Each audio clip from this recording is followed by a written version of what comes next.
someone who's got a view is Jonathan Davis. He's an economist and a wealth advisor, and he's on the line. Hello, Jonathan. Hello, Duncan. Good to talk to you again tonight. Thanks for your time on BBC Radio London. So where do we start with this? Scaremongering or seasoned analysis from the OECD? What do you reckon?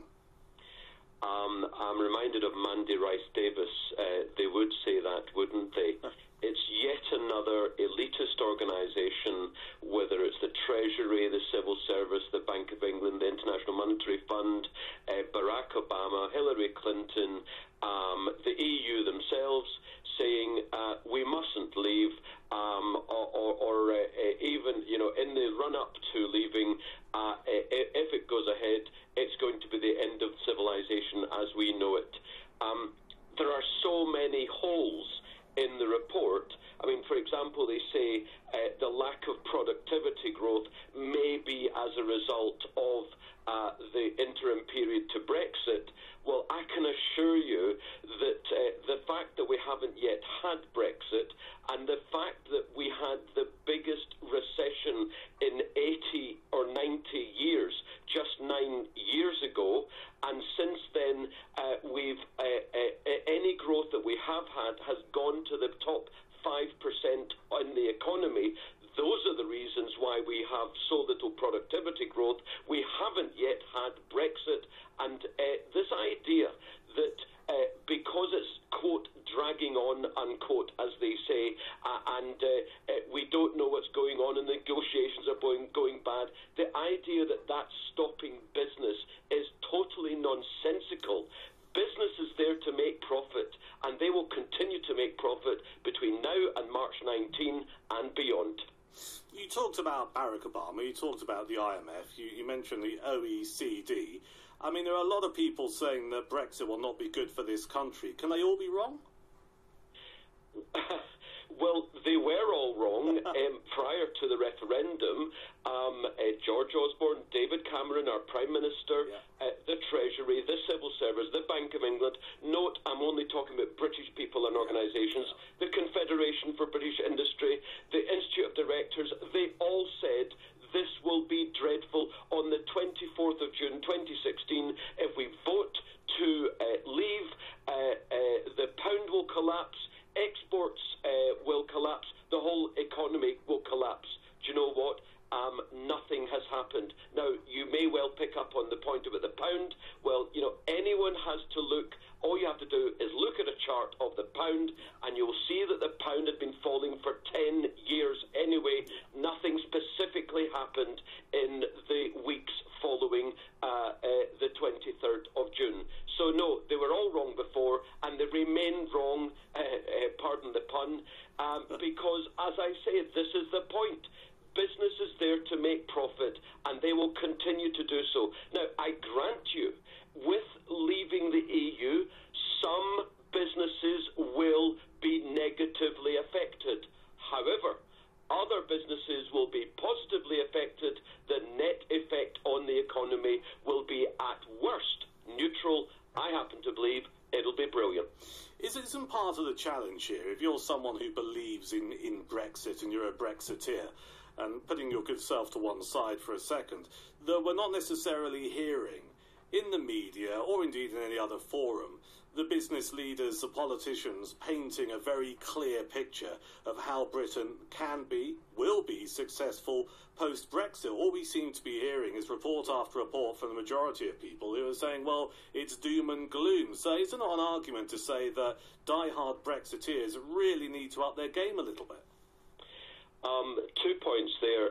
First of all, this is exactly what happened before the referendum. You had the political, financial and media elite on the side of Remain.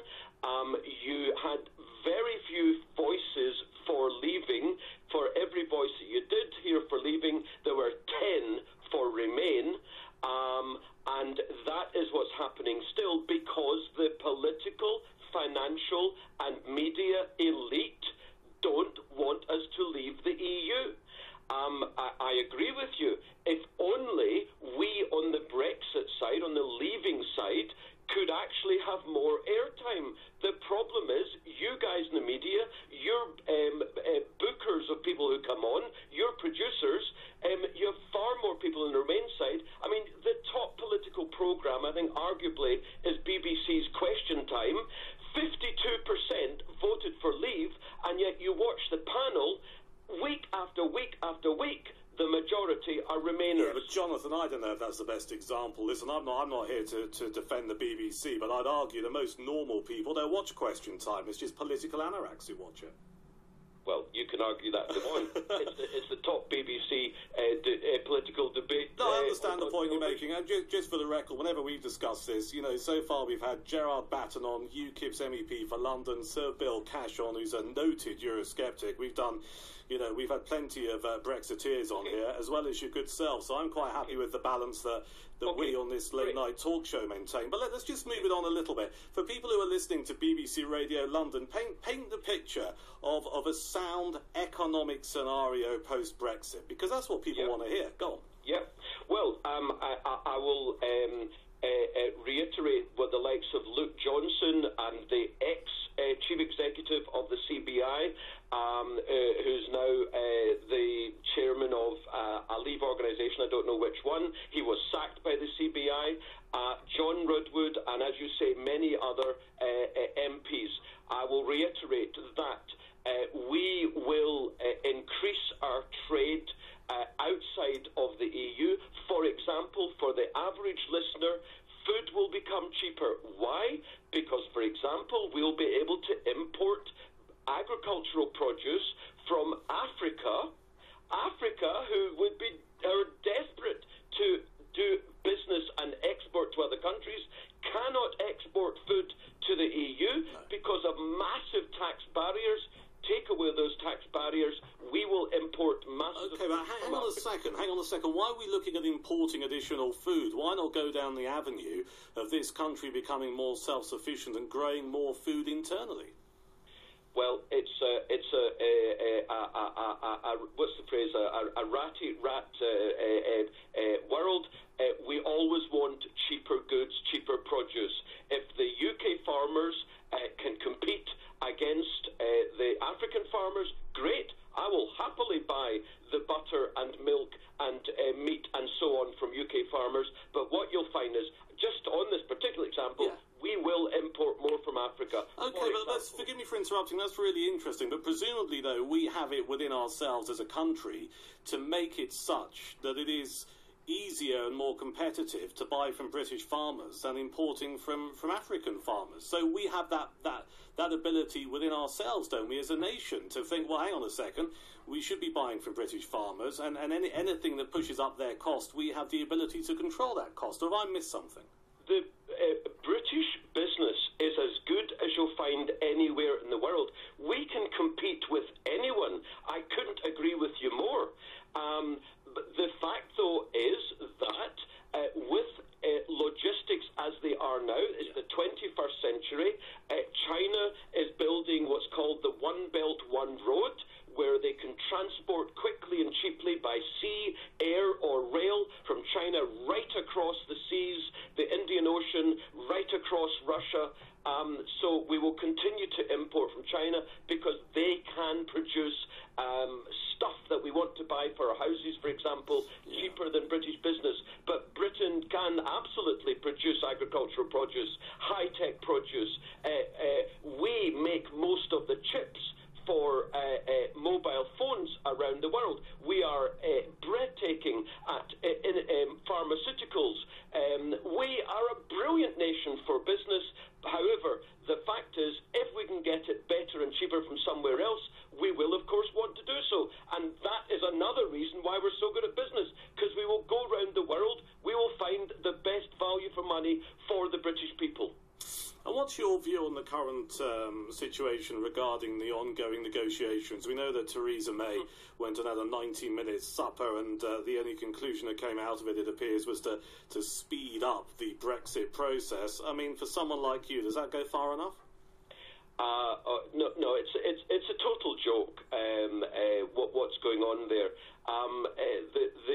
The British media and the left of the British politics want us to go on our back and have our tummies tickled by the EU, by Barnier and Jean-Claude Juncker. want us basically to give in to every single demand that the non-elected bureaucrats of EU want from us, so that we can continue paying for their caviar and their 5-star meals and their 7-star hotels and their jets that keep them in their lifestyles.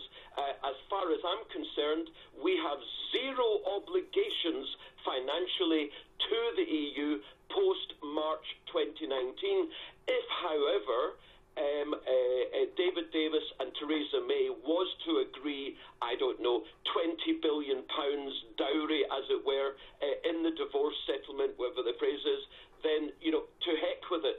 So what? We pay for roughly 2 years and then we move on. I don't really care about that. What I care about is at the end that we are free of the EU regulations, we can trade globally, and indeed we will continue to trade with the EU. The idea that we won't buy BMWs, we won't buy pasta, we won't buy French wine and cheeses is of course nonsense, and of course we will sell to these people as well.